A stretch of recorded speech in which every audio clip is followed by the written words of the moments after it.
To become healthy, we require changes in our life. These changes are called healthy habits.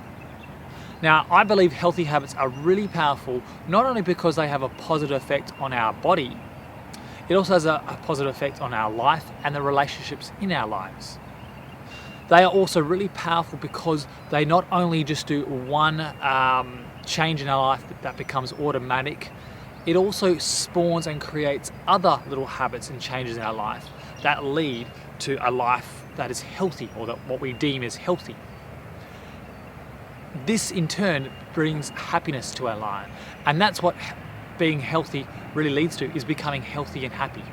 Equally important to understanding why these healthy habits have an impact on our life, our relationships, and our body is understanding what areas we can change to build healthy habits into, so that we can become healthy and happy for the rest of our life.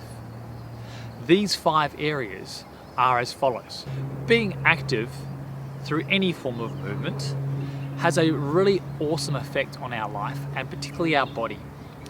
By creating a habit around movement, i.e. you might be more sedentary in your work and you start going out for bike rides or runs after work, or start getting into paddling activities.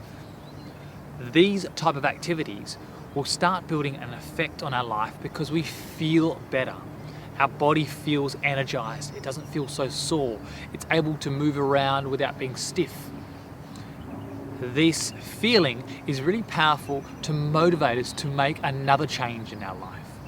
So include a habit that involves movement, so our body will feel better and you'll start to build another habit after another habit.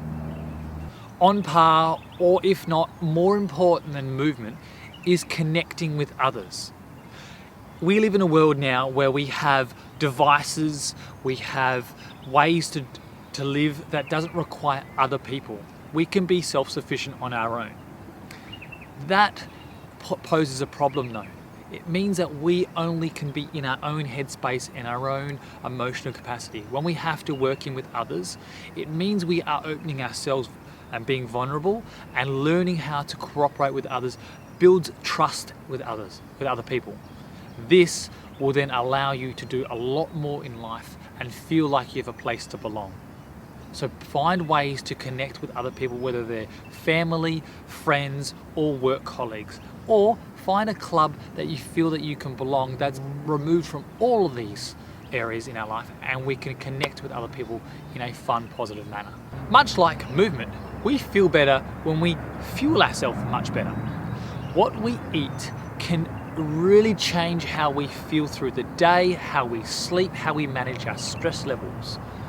As you go through your week and your day, try to avoid processed foods, eat a wide variety of fruit and vegetables, and eat as much plant-based meals as you're able to.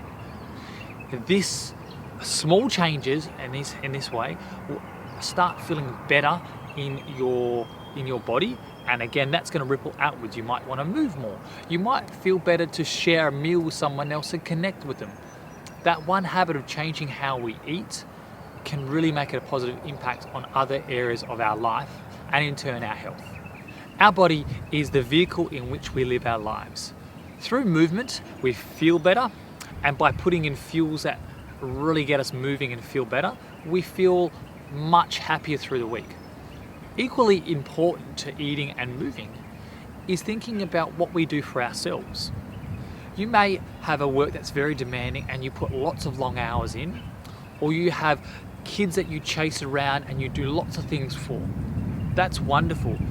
Over time though, if you constantly put others first and don't put time in for yourself, you'll start to feel not as connected with people, not as appreciated, a little bit undervalued.